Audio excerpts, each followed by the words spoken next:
O que o jejum 10 de Tevet tem a ver com o cristianismo? Hoje é a Asara B'Tevet, dia 10 de Tevet no calendário judaico. E eu vou te dar um breve resumo do que representa esse dia. 10 de Tevet no calendário judaico é a data que marca o início do processo de destruição nacional e espiritual do povo de Israel. Nesse dia começou o cerco de Jerusalém por Nabucodonosor, que culminou na destruição do primeiro templo. A destruição física começa com uma série de eventos de decadência espiritual dentro do povo. Nossos sábios não poupam o próprio povo deles na hora de revelar as fraquezas do nosso povo. Estávamos imergidos em pecados voltados à idolatria, imoralidade sexual e derramamento de sangue. Havia muita falta de amor alheio. E quando isso acontece, a casa de Deus sai de dentro do povo. Mas hoje eu vou te revelar que o jejum 10 de Tevet tem mais implicâncias e desdobramentos. Vamos começar com 2 dias anteriores. O dia 8 de Tevet. O que aconteceu nesse dia?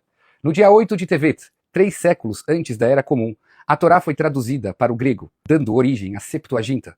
Nossos sábios dizem que o dia que a Torá foi traduzida para o grego foi um dia tão difícil para Israel quanto o dia do bezerro de ouro. E por quê? Porque nesse dia a Torá foi 1. Retirada exclusivamente de sua língua original sagrada. 2. Separada da tradição oral. 3. Entregue a uma cultura que não preserva os seus significados profundos. Deturparam a Torá colando teologias absurdas que nunca foram ditas por figuras bíblicas ou posteriores e que isso só surgiu por causa da tradução errada da palavra de Deus. Precisa de mais tragédias do que isso para jejuar no dia de hoje? Mas não acabou. Vamos ao dia 9 de Tevet.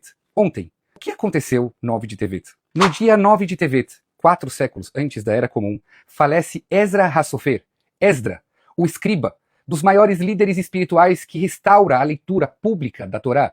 Grande figura que contribuiu para preservar a fidelidade textual da Torá após o exílio babilônico. A perda de Esdra simboliza o enfraquecimento da liderança espiritual que guardava a Torá com precisão. Ele é o maior maçoreta que se tem registro na humanidade e eu já vou te explicar. Portanto, o jejum de 10 de Tevet ganha ainda mais impacto com essas datas que são próximas a ele, fazendo todos esses dias se tornarem marcos importantes para lembrar o povo de Israel que para corrigir o futuro precisa conhecer o passado. Mas agora vamos para o que é importante para você que é cristão. Número 1. A Septuaginta rabínica não existe mais. Não existe a Septuaginta original. Se queimou num grande incêndio na Alexandria. 2. Não existe Septuaginta dos nossos sábios sobre livros dos profetas. 3. A Septuaginta que você tem em suas mãos já foi adulterada pela igreja. E 4, que é o ponto mais importante que eu percebo que as pessoas não sabem. A leitura maçorética da Torá é sim a prova mais antiga documentada da Torá Sagrada e não a Septuaginta ou manuscritos do Mar Morto. E eu vou te provar. Número 1. Nehemiah 8:8. Está escrito: Vaikreu vasefer betorat haElohim, meforash, som sechel vayavinu bamikra. Leram no livro da Torá de Deus, explicando o texto e transmitindo compreensão para que o povo entendesse o que estava sendo lido.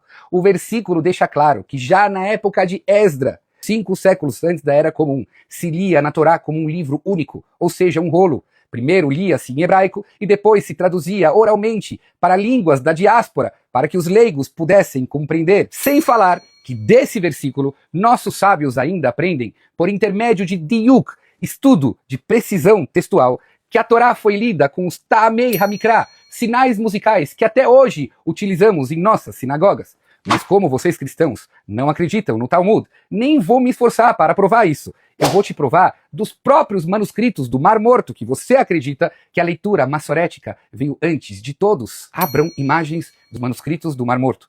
Me digam, em que língua está? Hebraico, não é? Qual hebraico? O famoso Ashurit, o mesmo hebraico utilizado em nossos rolos de Torá que temos em nossas sinagogas. Agora me digam, como os essênios escreveram as letras hebraicas sem terem pontuado as letras com os sinais maçoréticos? As famosas tenuot ou nekudot, as bolinhas que geram vogais. Não sei se você sabe, mas o hebraico não tem vogais. Não entendo como alguém escreve algo sendo analfabeto. É possível alguém escrever uma palavra sem antes saber que existem A, E, I, O, U como vogais? E que existem consoantes? Como os essênios não se dedicaram a isso no texto deles, sabendo que a leitura em cima de um texto sem bolinhas poderia gerar erros? Sabe por que eles não escreveram?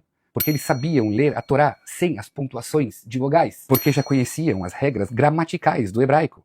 Eles sabiam de massorética, como nós, judeus, até hoje, que lemos a Torá assim mesmo, na sinagoga, sem pontinhos. Somos nós que preservamos essa leitura há milhares de anos. Agora, dizer que os massoréticos só vieram na Idade Média é pura ignorância.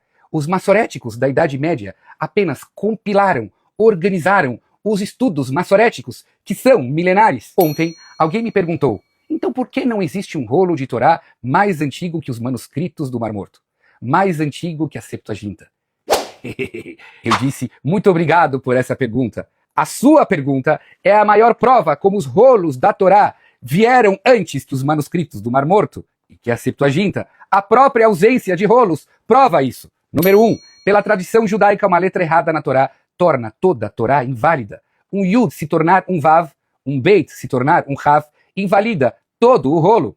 2. Torá podem ser até corrigidas por um escriba, mas com certos limites. Após um determinado tempo, elas se desgastam e a preferência é fazer guinizar, ou seja, enterrar. E sabe por quê? Exatamente para um judeu não ler a Torá de forma errada e possivelmente entender uma palavra errada.